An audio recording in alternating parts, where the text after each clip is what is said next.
Hello, we're group 5, and this is our presentation on chapter 18, organizational change and stress management. I'm Lee. I'm Faith. Jacob. I'm Aydan. I'm Zach.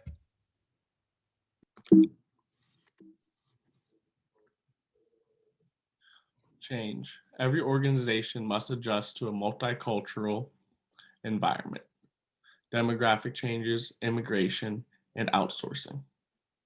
Successful organizations have to be fast on their feet, they have to develop products quickly, and they have to get them on the market even quicker. Social trends are activities that society as a whole participates in. Change agents are responsible to seeing a future in the organization through implementing new ideas. Resistance to change. Resistance to change is the act of opposing or struggling with modifications or transformations. Resistance to change can also be positive and lead to open discussions and debates in the workplace. Communication is one of the 8 major ways to deal with resistance to change. Organizations have to look at the interests of various stakeholders rather than the shareholders only. Change can be a very big threat to the status and position of managers who spent a long time with an organization. Okay, there are many approaches to managing change. Organizational development is one of them. So organizational development changes methods to improve the organization's wellness and employees' well-being. There are 6 techniques. The first is sensitivity training. The second is survey feedback. The third is process consultation, team building, intergroup development, and appreciative inquiry. Creating a culture for change. A paradox theory means that there is no optimal status for an organization, meaning that you can always try to do better and do what's best for the organization. Learning organization is an organization that has developed continuous capacity to adopt and change. And there's 3 things a manager can do to help. One is establish a strategy, redesign the organization structure, and reshape the organization's culture. The definition of stress is a dynamic condition in which an individual is confronted with an opportunity or demand related to what the individual desires and for which the outcome is perceived to be both uncertain and important. Stress can be both negative and positive. Looking at the components of stress, there are stressors. Challenge stressors are stressors associated with workload, pressure to complete tasks in a work environment, and time urgency. Hindrance stressors are stressors that keep you from researching your goals. Both of these lead to strain, but challenge stressors specifically result in more motivation, while hindrance lead to a more negative effect. Demands and resources are also associated with stress. Demands are the responsibilities and uncertainties, while resources are the factors a person is in control of that they can use to resolve the demand. To apply this, an example is when you study for an important test, normally you feel less stressed the more that you study and the more prepared you feel. Allostasis discusses the fact that demands shift, resources shift, and systems of addressing imbalances shift. With allostasis, we work to find stability by changing our behaviors and attitudes. For example, when the allostatic load is not great, we can work through the stress and be better able to cope in a healthy way. And in a situation where allostatic load is too great, we may experience psychological or physiological stress symptoms. A potential source of stress at work could be environmental uncertainty. This includes economic, political, and technological stresses. These occur while a business is changing, and economic uncertainties lead to a fear of job security. It can also be stressful for an employee to keep up with the technological changes since they're always evolving. Organizational factors of stress may include task demands to a person's job, which includes the amount of work and any approaching deadlines. Also, role demands may be an organizational factor, which includes the pressure placed on a person's function of the role in the organization. And interpersonal demands is another organizational factor, and this includes pressure created by other employees or coworkers. A source of stress at work may also be personal factors that involve anything outside of work. So family issues, economic issues, if you're having money problems. And it's also important to note that all of these can build up so people don't experience just one at a time. It can be multiple or even all of them. And each individual handles stress differently. And there are 4 variables that moderate the relationship between potential stressors and experienced stress. First, perception moderates the relationship between a potential stressful condition and the employee's reaction to it. Stress potential lies in an employee's interpretation of these conditions, not the conditions themselves. Another variable, job experience, tends to be negatively related to work stress because people who work at a place longer, they find better ways to cope, so they typically experience less stress. Social support is another one, and this can include relationships with workers and peers or supervisors.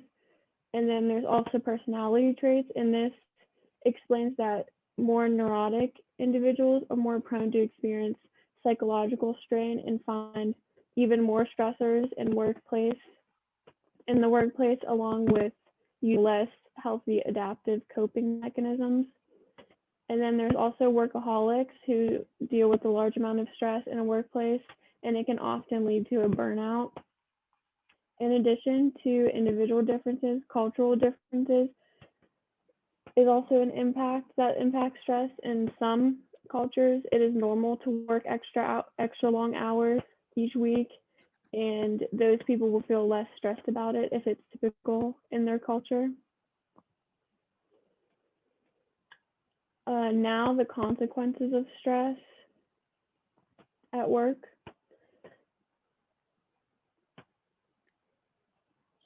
Some psychological symptoms of stress are changes in metabolism, or some physiological symptoms of stress are change in metabolism, increased heart and breathing rates, and blood pressure, headaches, and can induce heart attacks. It can also have some other harmful effects such as eye strain, sleep disturbance, dizziness, fatigue, and stomach issues. Some psychological symptoms include lower emotional well-being, self-dissatisfaction, and exhaustion. Some behavioral symptoms include reduction in productivity, increases in absence, safety incidents, changing in eating habits, fidgeting, and sleep disorders. The image shows that the effects on stress on performance, but the model fails to include some specific scenarios and some other outside factors that impact stress. And also it's important to note that there are some people who work better under stress in some unique situations. For managing stress, some individual approaches is to manage your time better. Go and work out or take a walk. Different kind of relaxation techniques and social support networks. How an organization can approach it is by how they select their employees and where they place them and the training that they give them.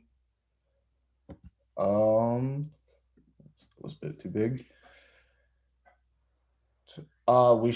They should set goals and have employee involvement, organizational communication, employee sabbaticals, and wellness programs.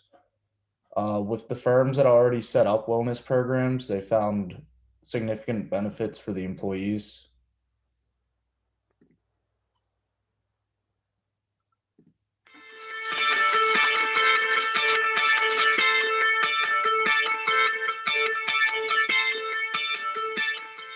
Watch this.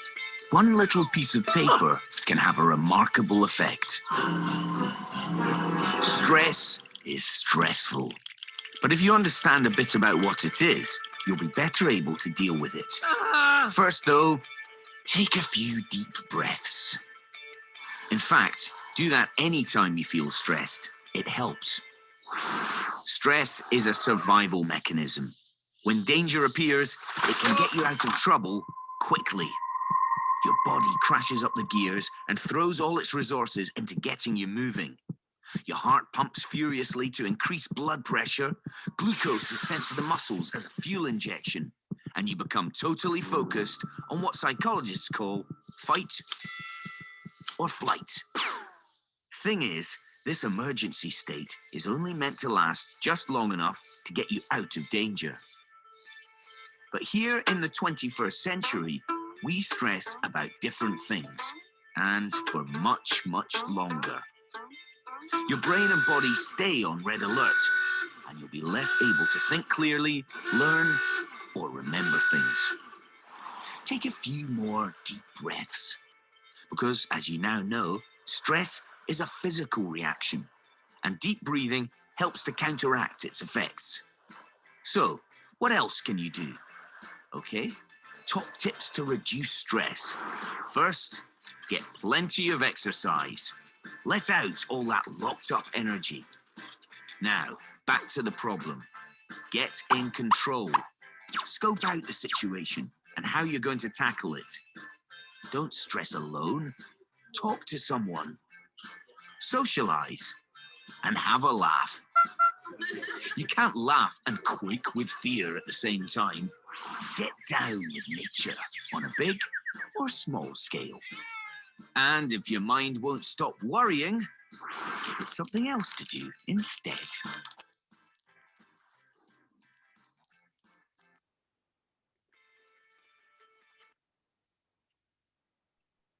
So for our case study, sprucing up Walmart, it spoke about how Walmart was struggling to keep up with competition like Amazon.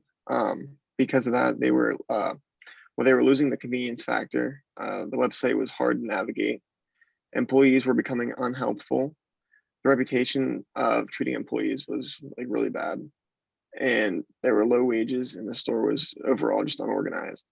But in 2014, they got a new CEO. His name was Doug McMillan, and he thought that the image that people saw like of Walmart was very important. So he tried to improve it by increasing minimum wage, asking for feedback from employees. Through that feedback, they found out that employees wanted a more relaxed dress code. They wanted the music in the store to be a little different. I'm assuming it just got annoying because it was the same thing. And they wanted to raise the thermostats because it was too cold. And he also implemented an online ordering service so people could order stuff online and come and pick it up the same day, rather than having to like run around the whole store trying to find like two things. And for the discussion questions, do the attitudes of employees affect the atmosphere of a company? And in your personal experience, what is the best way to manage stress?